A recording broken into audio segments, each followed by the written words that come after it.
Hey, what's going on everybody? It's me, NoAF here, and in this video I'm going to be showcasing my top 8 regional deck profile. So, I haven't uploaded for a long time, and I decided, you know what, I'm just gonna decide to top a regional one day and upload something. But in all seriousness, I ended up topping first regional of the year, which was a very big regional, about 200 player, 210 player regional. And it was packed full of people, my goodness. That being said, I did end up making top 8, and I thought I should showcase this deck profile, as it might be interesting and can definitely be improved on, and there's no doubt in my mind that I would have been able to win this regional with this deck. Also, please remember to like, comment, subscribe, as it really does help out the channel. Without further ado, I'm going to go over the card by card. Alrighty, so this is my nice mat that I won from the regional. So let's go over the main deck first. So we're playing triple copy of Girsu. Self-explanatory, this card is really good. Helps you start your plays, turns itself into a tuner, so you make Dispater. We're going to go over Dispater in a little bit, but it doesn't really come up as much. Since half the time this is going to get negated, you're going to have to do other plays or just try and makeshift a combo that hopefully works. Whether it be SP pass or whatever. But this card is absolutely broken. You have to play 3 of this. I wouldn't play any less. Even if you see multiple in hand, you can use it for follow-up, like when you're just playing hand, like if your opponent's hand trapping you back and forth, you can push, make a Zeus, and just sit on that and you're chilling. Half the time this will win most hand trap battles if you just see enough of these. Next we're playing Will of Harp Horror. I don't really have to explain this card. This card is what makes the deck the deck. However, there are combos where you do is send Orcus Nightmare, send the Wand, and then one special summon the Nightmare. And then you essentially get another body, and you get the Nightmare Engrave. And then you shuffle the Wand back into the deck with the Galatea. But that combo is much weaker. But what's important in that combo is that if your opponent has Ash in their hand, you get like an idea that my opponent has Ash because they might Ash the Girsu, but they're waiting for the Harp. Then you do this combo. Essentially makes them waste the Ash because they're waiting for the Harp. That combo is actually kind of sick if you can get that read. But most of the time you can't really get the read, and half the time this is going to get imperfed anyways. We play the 1 Symbol Skeleton. This card was very good. You only really need to play 1. 1 is the minimum, 2 is the maximum in my opinion. Because you don't want to break too hard on this. And just playing the 1 does everything you need to do.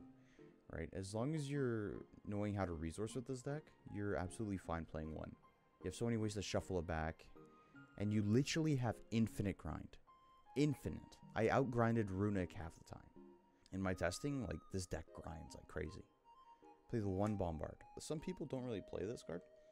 But the reason why I'm playing this is because it's an actual good starter, or in some cases where you draw the Nightmare in hand, you can banish this Engrave. Well, you normal summon this, and then you link it off for Linkuriboh, banish special the Nightmare. Or if you have Girsu and you have the Nightmare in hand, you normal summon the Girsu, and then you send this to Graveyard. You can banish special summon Nightmare from hand. It gives you another level of extension, which is really nice, and I wouldn't cut this card. This card came up a lot for me. I used its effect like 7 times today, and it was very good. Next thing, we're playing 3 Orcus Nightmare. This card is very important in the deck. Essentially what you can do is, this is essentially a consistency card that we discard in order to get a free Foolish Burial, which can get us to Harp, which gets us to Infinite Bodies. But the reason why this card is so good is that you can boost attacks to just help you going second. Like, I lost 6 dice rolls on the regionals. I went second, and this card was just insane going second. You see this in your hand, you're chilling. Or like, sometimes you draw it off in Imseti, and then you discard off King Sark. You're just absolutely chilling. We play the 1 World Wand. You only play 1. You don't want to play any more. This card bricks. I've bricked on it a couple times. But yeah, this card is very good. I really like it, since you can recycle it a lot. You can banish it, revive from Banish Zone. It just helps push for lethal a lot of times. just having that access to one extra body. It's really nice. Then next we're going to play the one Armageddonite. This card I really do like. This card essentially came up a lot for me where I'd normal summon this, and then they would imperm, waste their imperm on this, and then I can use like something like a Foolish Burial, dump Bombard or dump Harp, and then summon the Girsu from deck, or dump Bombard, special it from hand, and then get to Harp that way, which is really nice. And essentially, they wasted an imperm. I can use ways to extend past it, and then you're going to be able to punish them with the Girsu. That's just how powerful this card is. You play the one Foolish Burial. I wonder why. This card has been absolutely insane. The amount of times I just had it in hand, used it, is phenomenal. Came up all the time. Really powerful card. I would never cut this card. You play the one copy of Orchestrated Babel. This card was really nice. You don't want to turbo this all the time. You don't want to rely on Babel. The matchups that it's really good against is Labyrinth. Labyrinth, essentially, against Labyrinth, you have so many plays where you can use Babel to just simply outgrind them. Since you're playing on their turn 2, you're getting sends, and then you just go back and forth and you grind. Or you can use it to trigger Zerberus on their turn, which came up. It really came up. We play the one Return. This card I was considering playing 2 of, but I ended up cutting it for an extra regained. But you can genuinely play 2 or 3, but I think that's a little excessive. Just seeing this at 1, I saw it like 2-3 times. I felt like it was fine getting the extra draw too, but a lot of the time we can get it off Galatea anyways. So I'm chilling playing with this at 1. I might bump it up in the future, but I feel like I'm okay. 1 Crescendo. This card's crazy. Against Vanquish Soul, you basically wait for the Raisin, they normal it, you just Crescendo it, and they pass. Or they go like Fenrir pass, and they're like, okay, sure, that's fine. And then on their turn, you just get a search recovery from Bannerstone or deck. Just helps in the grind against certain decks. So yeah, that's pretty much all I have to say about this card. Card's crazy. That's pretty much it. You play the 3 copies of Imseti. This card is absolutely phenomenal. Essentially, what this gets you to is anything, right? This can potentially get you into Orcists. It can potentially get you into so many different things. I recommend playing 3. Let me play the 1 copy of Happy. This card is phenomenal. I used its effect twice, and I've used Imseti 3 times. In the grind, they just pop thing. Okay, anyway, Happy effect. Channeling to Imseti. Add 2. This you can add from Banner Zone or Graveyards. It's really nice. You play the 2 copies of Kingsark. I'm considering putting this up to 3. This thing's amazing. Sometimes I sided 1 out, but I was like, going second, I really want to discard. And against certain matchups, Droplet isn't as good as you think. Like against Marine Cess, Droplet's going to be useless. So I need something that advanced my engine and can just dump cards from hand and just unbreak yourself and put bodies on the field. And this does exactly that. This is amazing. I play the 1 copy of Magnamut. You can only really play 1. The 1 copy of Jerusalem. 1 copy of Serener. Triple Oblivion.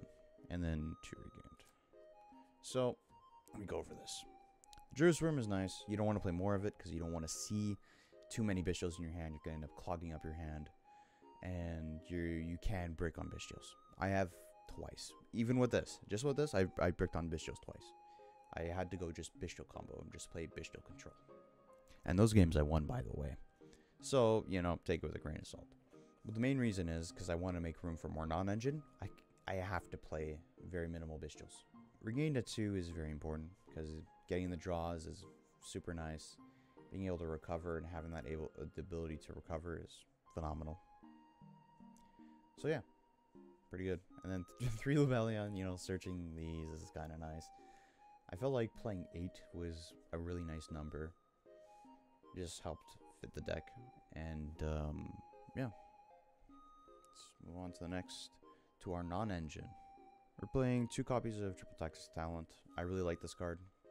This card came up once or twice. It's pretty good. I did misplay with it once. Like, instead of taking control, I drew 2 for some reason. And I got punished for that. And if I did misplay, 100% I would have been Exo. But it's because I misplayed is that it set me back.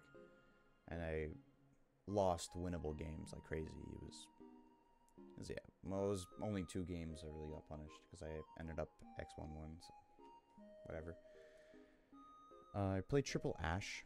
You need to see a solid hand trap that's good against everything. This does it. Triple Veiler. Some people don't like playing Veiler. Some people love playing Veiler. I, for hand, love playing Veiler. Main reason is why I like playing Veiler so much is because it's good against everything. And there's this play I did against Labyrinth, where it's like Chainlink 1 Ariana. I go Chainlink 2 Imperm, target Ariana. Chainlink 3, he goes Big Welcome, target Ariana to bounce back, and I then did Chainlink 4, Effect Veiler target. And essentially, it would Effect Veiler would negate the Ariana in hand. We did call Judge to make sure that was the actual ruling, and they said that was correct. And so, yeah, that was really nice. But just in general, not necessarily against Labyrinth, because like I cited these out game 2 against Labyrinth.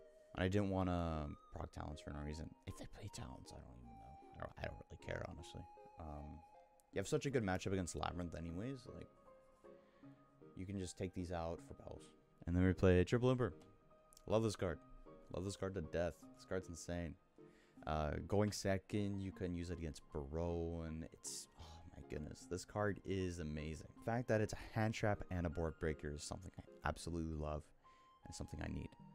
People are like, why, you're playing Bestials, why do you want to play Imperm? You're going to save Bestials for your turn unless you have Magnum, and you're seeing the 1-up Magnum in your hand. Chances are that's not exactly going to happen. So, it's not really justifiable to not play Imperm. There's nothing else that does the same thing as Imperm does. First of all, not once per turn. Second of all, if you see multiple of them, it's kind of crazy. You just break their board. And this card paid off so well, especially since the fact I was only going second half the time. So against other decks, I just make their end board so much weaker to where they had like go Baron pass. Top deck Imperm. I'm like, yeah. And they go Imperm the Baron. Hand traps right now, I feel like are in a good spot. But I just felt like I needed something against hand traps, which is why I play talents. You could probably play 1 talent, 1 called by if you really wanted to, or just find a way for a called by. I think it would have been nice. That being said, I think called by might have been a win more. Yeah, let's move on to the extra deck. First up, we got 2 Dingirsu. Yeah, 1 Ultra, 1 KCR. Very funny. Essentially, this card gets us so much advantage. When we're doing the Zeraboros play, we go Dingirsu, attach from Banner Zone, and then Chainlink 1 Zeraboros to banish everything. So our 1 Dingirsu will get banished, and we'll get to be able to banish anything, and then we can get any machine in graveyard. So that could be a Harp, and you just get follow-up. And then you get the Zeraboros at like something like 7k, 10k attack, and then you get full follow-up of being Harp, depending on what turn you're banished. The 1 copy Zombie Vampire, this came up a handful of times. I have not resolved this a single time. Not a single time. I have never milled forward with this card. The main reason is, every time I summon this, it gets impermed, which is something I love. Because the Horus Engine, it's whole use in your deck is to bait out hand traps, so when you normal Girsu, you're chilling, and it paid off. It really did. Play the 1 Typhon. This card came up 0 times. The main reason why I want to play it is you never want to be missing this card. You never want to be like, oh, I wish I put Typhon on my deck. Sure, you might make a really good call, but I always wanted to see it just in case. Just in case I needed it, I had it, and I was chilling. We have a very versatile extra deck. It's a dark monster. There's no reason not to play it. It comes up against Branded. I didn't face any against any Branded, but it's just really nice removal against Dragon Link, Branded, or any combo deck that does things. And it never really came up for me. So, to each their own. Play the 1 Zeus. This card came up like once or twice for me. It was very nice, and you 100% you play this card. There's no reason not to play this card.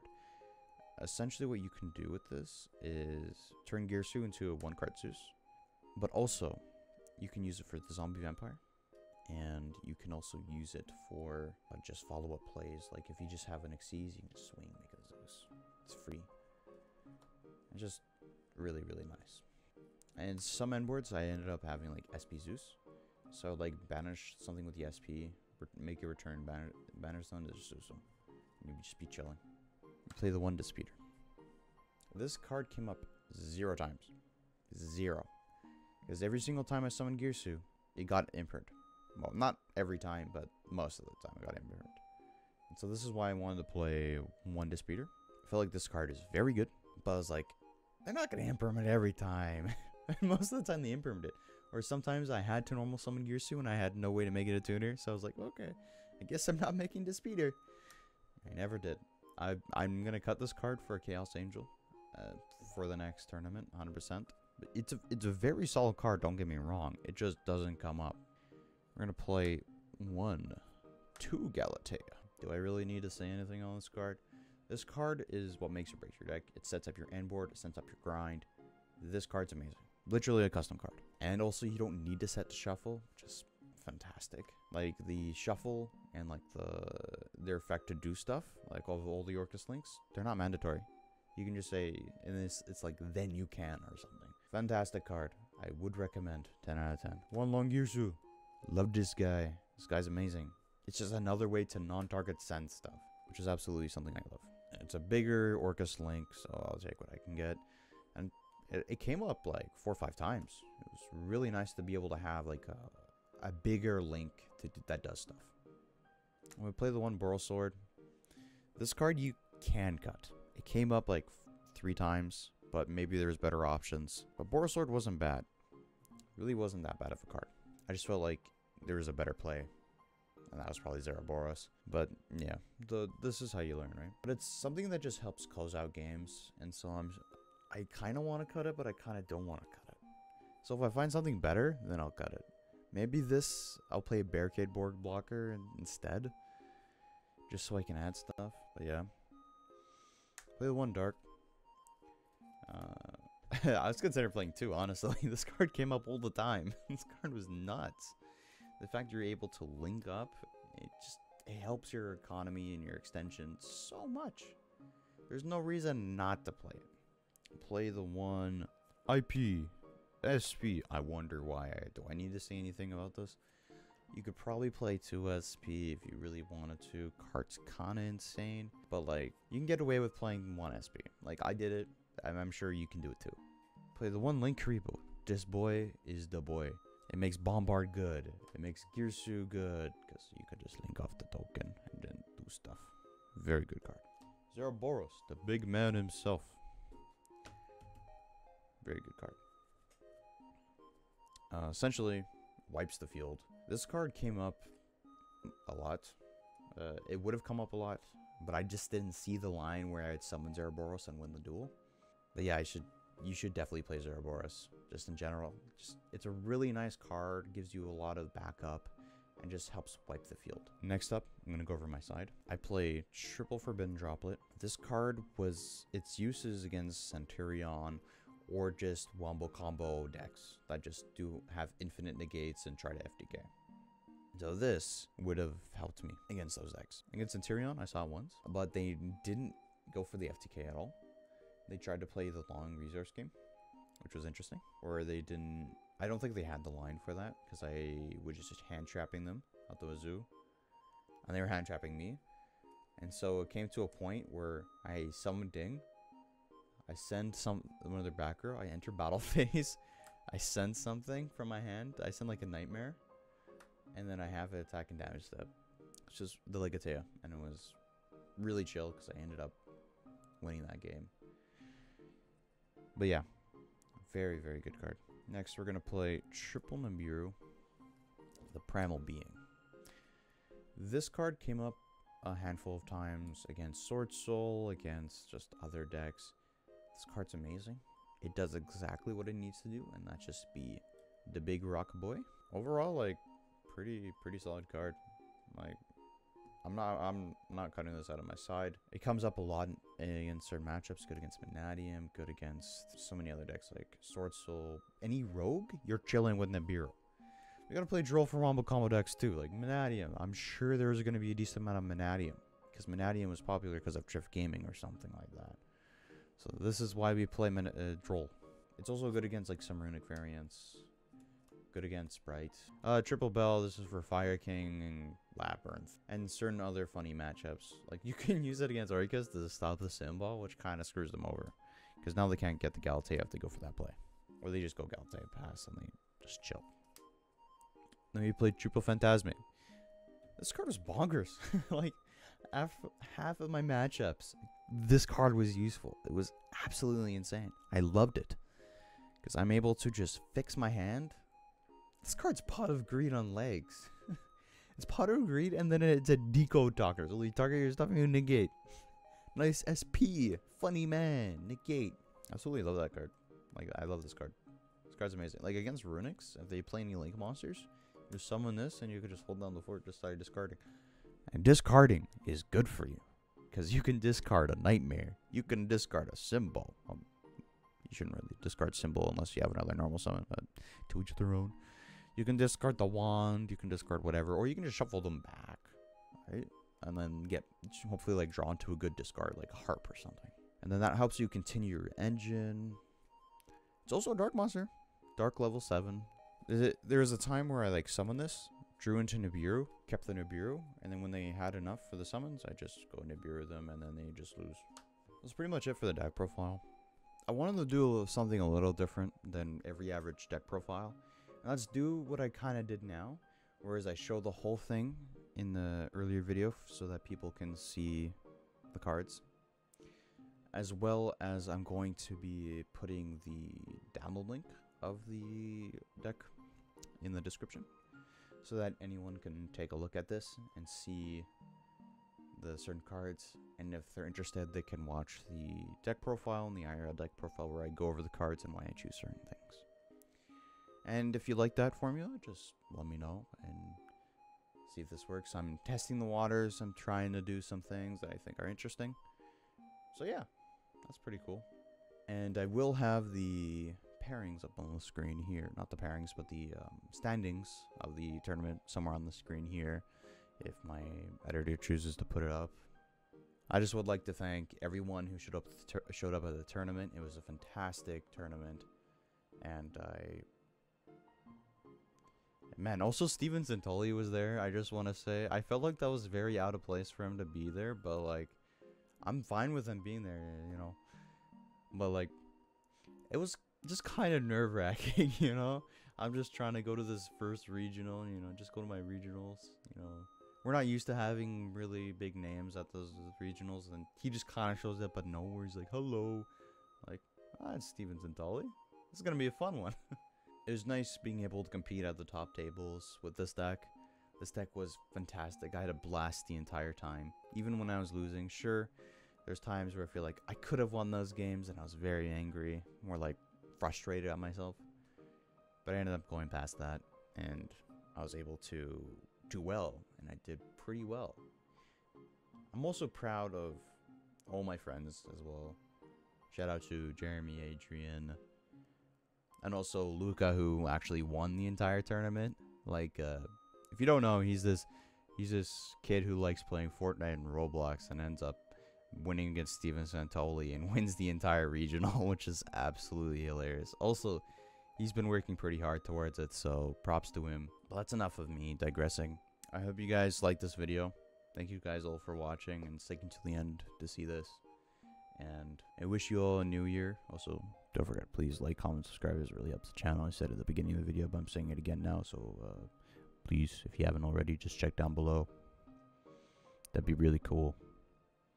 You know, just like the sub and stuff. But yeah, see ya.